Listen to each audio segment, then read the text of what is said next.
Are you sure, Father? Ayla widened her eyes and asked in surprise. Freedom? It was an incredible story. Yeah. Sure, it's dangerous to go alone, but with Laura and Cloud, there's no reason not to go out on the town. Although Ayla was delighted with the wonderful news, doubts soon began to arise in her mind. It was unlikely that Byron would actually give him his freedom. No matter how satisfying her recent actions had been, Ayla was the daughter of Byron's enemy. But wasn't I being too lenient lately?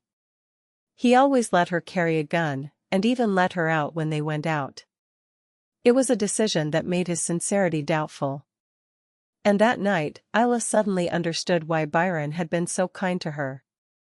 Furthermore, he also discovered another terrible truth. It was thanks to him sneaking out of the tent while he was sleeping and eavesdropping on Byron and Cloud's conversation. My lord. Are you serious? Are you allowing that girl to leave? Oh, that's true. Even if they were the Dukes of Weishafen, they probably would not have been able to extend their influence abroad. So wouldn't it be okay sometimes? Byron paused, and then there was the sound of someone drinking something. Originally, to tame a hunting dog, more than severe discipline was needed. Sometimes you also have to know how to let go of the leash. Well, then it's true. Ayla bit back an internal laugh. It seemed strange to her that he seemed to treat her so well lately, but it seems like it's time to give him the carrot instead of the stick. Treating me like a hunting dog is nothing new.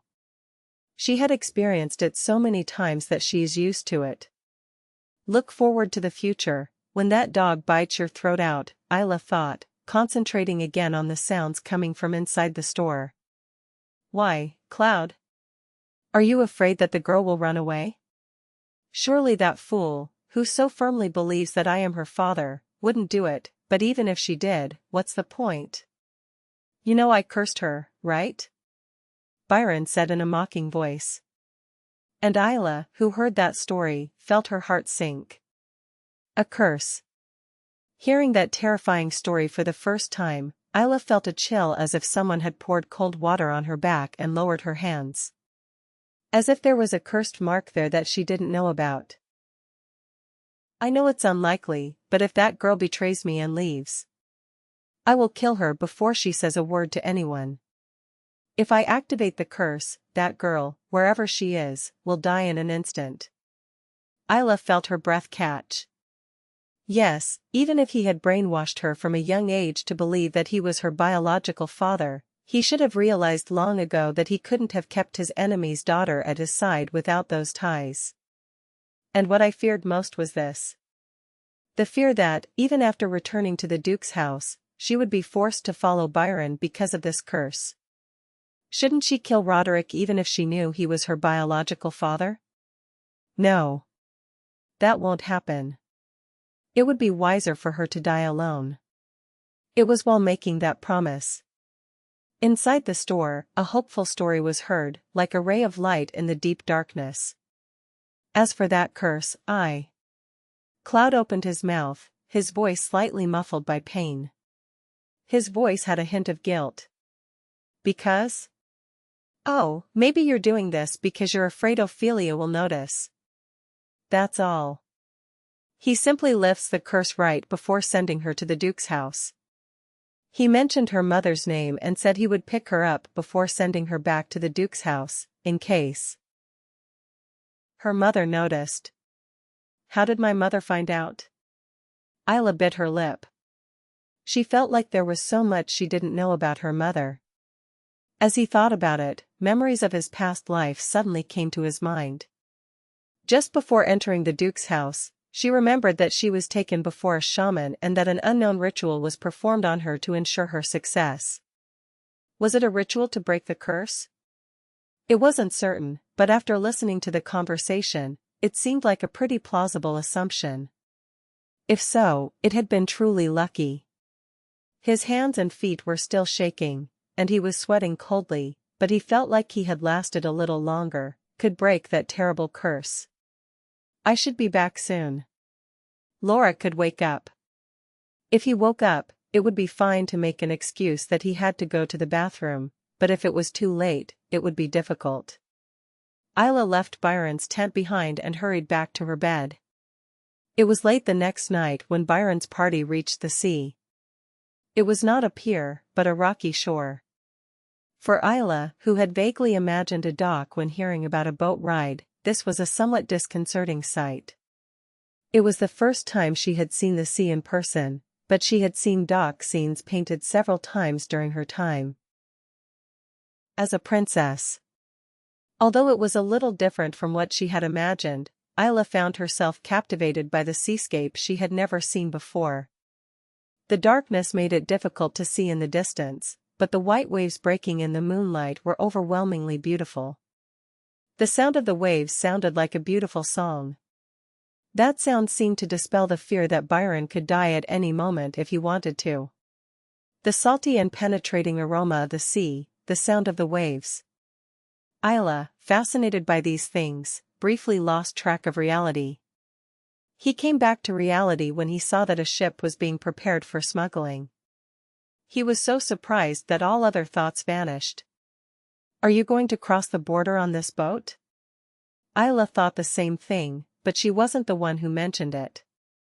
It was Laura, standing next to her, who spoke in a surprised voice. It was understandable, since the boat was too small. It was a small ferry, nothing compared to the huge ships Ayla had seen in photos. Going abroad on a narrow river or in a small boat that is barely wide enough to cross? Was that even possible?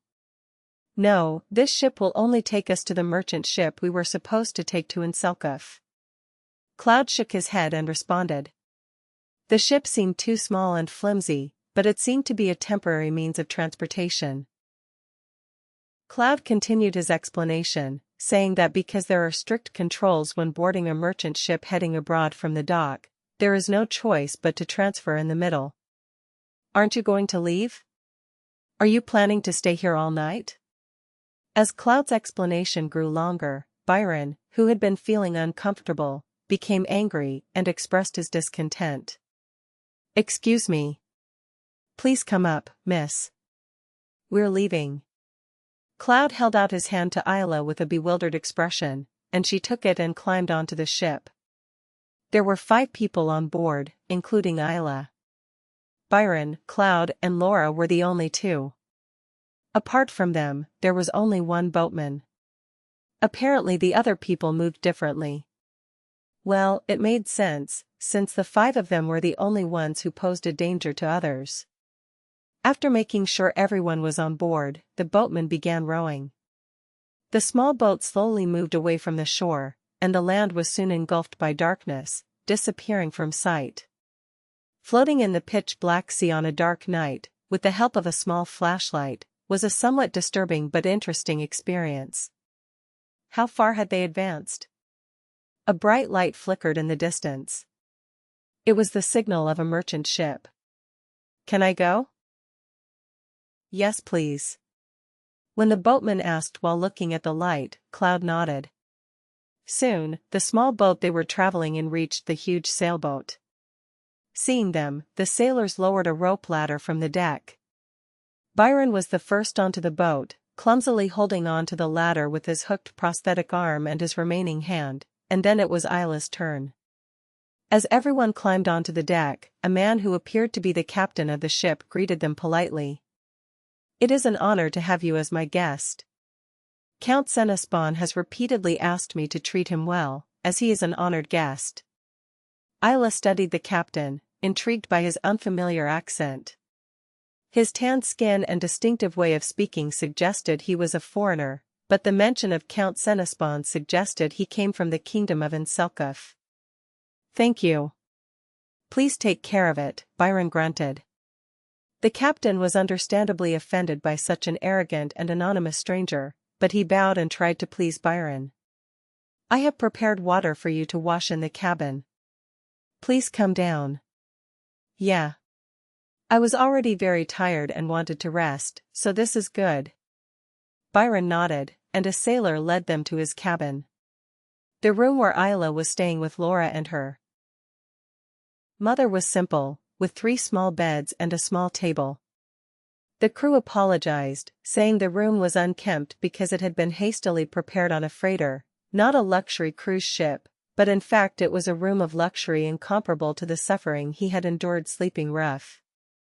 After a long, deep bath with warm water, sleep invaded her and she lay down on her soft bed. Strangely, he felt the ground ripple. Looking at the cabin, it was difficult for him to believe that he was floating in the middle of the ocean, but the sensation of rocking made him understand that he was in the immensity of the ocean. It's incredible. Although she felt a little pathetic for being so excited like a child, having been in the ocean in a situation where she could die at any moment, Ayla focused on the feeling of the waves crashing beneath her back. She wanted to feel the sea a little more with her whole body, but unfortunately she couldn't overcome the tiredness and soon fell asleep.